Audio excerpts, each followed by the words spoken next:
There's $60 million out there potentially with your name on it. And specifically what I'm talking about is the fact that Slow Ventures announced a $60 million venture fund specifically dedicated to investing in the creators. And if you think that you're just too small for you to grab the piece of the pie, you are wrong.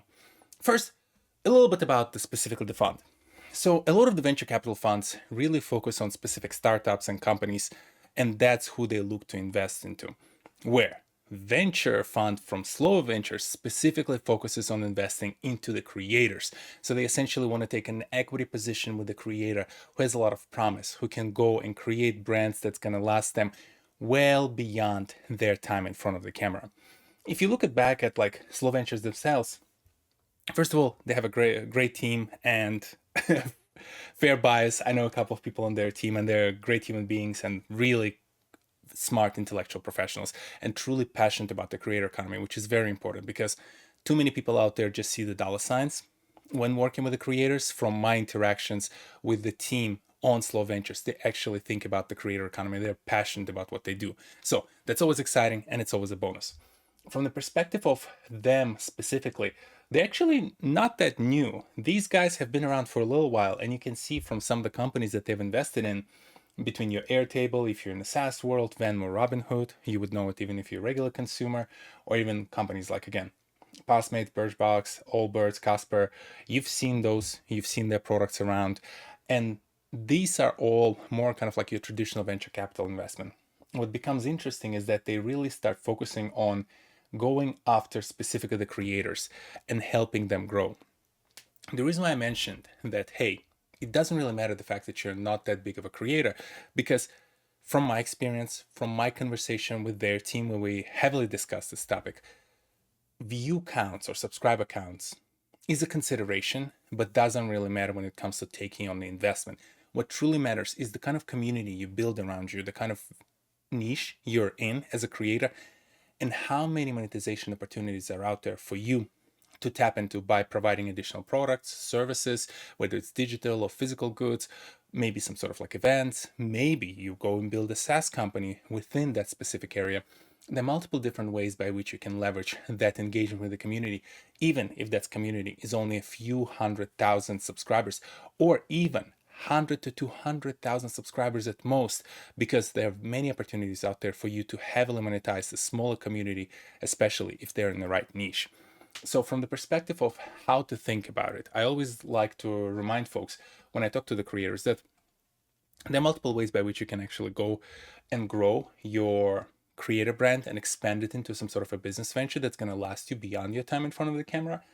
But specifically, what we're talking about here is not the loan, is not the revenue share. Slow Ventures don't do that. They primarily focus on the equity investment, which means they provide you a check. And I think from my conversations with the team, it's about million plus what they target from the perspective of an investment. So that means that they potentially might take on up to 60 different creators into their fund, because that's the pool, right? 60 million divided by one, but potentially it's going to be less because of the fact that some creators might warrant higher check because of the opportunity that is associated with them. So, but it's all focused on the equity. From your perspective, before you get too excited, before you say, oh my God, this is awesome, I want to go and grow my business and I want to take a piece of that $60 million pie, you kind of have to focus and really understand, is it really the time for you, or is it the opportunity they should be even considering, right? Because I would say, like, ask yourself for these three questions. Do you really need the money? What will happen if you take the money, and what will happen if you don't?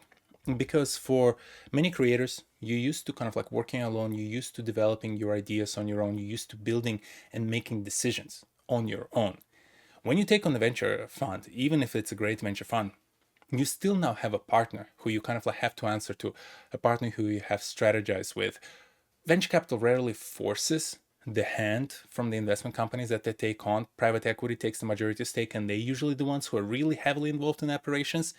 From venture capital, they usually a little bit more passive investment kind of team, but at the same time, you want to make sure that they're happy with the direction, and you leverage them as the experience. It's not only about the money, it's also about the kind of experience and connections that those teams bring to the table. So from your perspective, you kind of want to consider, before you go down that path, is it the time? Is it worth your time from the perspective of taking care now of multiple different people who you have to coordinate with?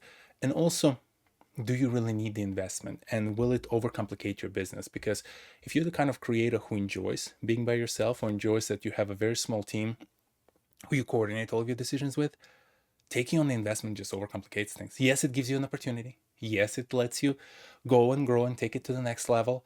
But do you really want to go down that path because of some of the complexities that will kind of like follow as you take on the investment? And from the perspective of the business that you're trying to deliver, you definitely want to make sure you have some thoughts on how you're going to allocate the money. It's not only about like, oh, you're going to go take that $1 million check from Slow Ventures and you're going to put it in your bank account. No, you actually have to have a plan about how you're going to grow your business from this. And this is where it's important to understand and also communicate clearly. How do you plan to invest them? To think about how would every dollar that you invest into some of those opportunities return, right? The funds on that investment generate more revenue, more profit for your company. And can you actually track it? Is it measurable? Or is it kind of like one of those situations you just like, hey, I think it's going to work. I hope it's going to work. So I'm just going to throw the money out there and kind of like pray. No, it has to be a very specific plan. You have to have some sort of idea of how it's going to hopefully bring the return, not only for you, but also for the Slow Ventures, because they're now part of the team, so to speak, and they're part of your business. And as you kind of like start going through different ideas in your head, different thoughts in terms of like, hey, how can I allocate the money? One of those things I always just like to think about. And by the way, like I'm pulling a lot of this from some of my prior presentations, some of the courses that I've done for free for folks. So if you're ever curious to kind of like touch on some of these topics, reach out. I have a lot of kind of like content on more deep dives within the specific areas, but I'm just pulling a couple of slides here and there. So from the perspective of the actual kind of like path towards taking on the investment, I'm pulling this slide from my conversation about potential exit strategies and specifically the acquisitions, because it applies the same way. If you think about the business that you're trying to pitch, or business idea that you're trying to pitch to a VC company, you really want to make sure that there's high potential growth. 3 to 5 actually is very conservative. I think 3 to 5 is a good starting point of your ideation, but really what venture usually looks for is 10x, right? Like it's kind of like common assumption that you need to at least 10x the money as a VC that you invest into some of these companies. So 3 to 5 is your idea. Hopefully they'll come in and then double that and you can be at the 10x. But there's definitely needs to be some opportunity that, hey, if you invest this $1 million right now, there's a path over the next 5 to 10 years to turn it into the $5 to 10 million. And then it's predictable, right? Again, it cannot be just, hey, we assume things gonna happen. Hopefully, if the stars aligns, if the planets all in the same line, that ain't gonna work. You have to have some very predictable model.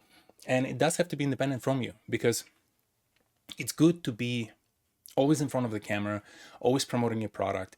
But any venture capital investor, any PE investor, even the strategic investors, they will always have concerns if whatever the brand they're investing in, whatever the idea they invest in, heavily relies on the creator being in front of the camera. Because if you're not in front of the camera, you're sick, you're ill, you're just sick and tired of being in front of the camera. That's a concern. That's a potential risk that they're going to have to take on. And potentially, yes, they might see some revenue coming in thanks to the fact that you're actively promoting this idea. But if the moment you step away from in front of the camera, the revenue plummets, that's not a good investment, right? And the venture capital will look bad in front of their investors, in front of their teams, other partners. So you want to make sure you, again, set up the kind of relationship where they know that they're investing into something very promising, and also you have a path to go and realize that potential. Now, this is me just touching on a very high level some of the things that you have to keep in mind and consider as you start thinking about, hey, am I ready to throw my head in the ring? Go use that form on the Slow Ventures website and kind of like apply. If you're debating, reach out. We can always chat. I can help you polish the topic. But this is just like the first video in a series of videos that I will make over the course of the next probably couple of months, where I really want to deep dive and talk very specifically about what makes it a good investable business from the creator standpoint, right? You as a creator, what kind of business can you create to make it very attractive for the outside investment? And I'll also talk about the criteria and some of the things that the venture capital, PE investors, or even the strategic acquirers, so larger companies that might want to acquire a creator-led company to kind of bring into the fold to leverage that expertise, I will cover. And I essentially plan to pick up a couple of companies as an example where, hey, this is a great company, but it's a great company when it's run by the creator. It's not an investable business, no matter how much money they make. and vice versa. Hey, it might be a very small company and not, something that you will think is flashy enough for the investment, but actually it has a core pillar within it that if you inject enough funds in it, it's going to become a major company within a specific industry. So we're going to talk a lot about that. We're going to talk about specific criteria, specific things that you need to think about, kind of topics that will come up as you discuss those ideas, and kind of things to look out for. Because again, slow ventures, I know them, they're great, but they're not the only player in the field. There are a lot of other players out there. And you do want to sometimes shop around and see who has the best deal, who has the complementary skills on the team that will help you and support you. Because again, as I said, it's not only about the money, it's about the kind of people are on the team and the kind of people they know who will then help you grow the business and teach you how to be a better entrepreneur. All of those things matter, but it also comes with the downside because some of them are full of it, right? They're going to be telling you all these sweet, beautiful stories, but they really just want to take an equity position in you. And then it's going to drag out and turn into a terrible relationship that might jeopardize both your idea and also potentially your brand as a creator. So there are important considerations for you to have. And at any point in time, you can always kind of like come and chat with me. You can reach out. This is something I'm well versed for because I started my career in VC and private equity. And for the past 15 years, I've been doing business operations. And for the past 8 years, I've been looking at the creator economy, right? So I think I have a unique set of skills that will hopefully you can leverage. And again, I do it for the creators for free, primarily because I do want to see more creators grow and take it to the next level where you're ready to start investing into a big company. And then we can talk. Until then, don't worry about it. Just reach out. Let's chat more about it. If you're a venture capital company, you're considering making the similar play as Slow, also feel free to reach out. We can always brainstorm on how you can approach it and how you make sure you actually put your best foot forward in front of the creators. Otherwise, again, this is just the first introductory step. Talk a little bit about the exciting thing about $60 million fund that Slow Ventures started, but there's a lot more for us to uncover from the perspective of how creators can take advantage of it, what kind of businesses creators should focus on, and what kind of businesses they should keep really away from the outside investment. And we'll talk a little bit about some of the best practices within that space. So next few weeks, couple of months will be very exciting. I look forward to covering them. Drop in the comment section below any kind of questions you might have on this topic because they might inspire one of the future videos. Otherwise, I'll see you next Saturday. Peace.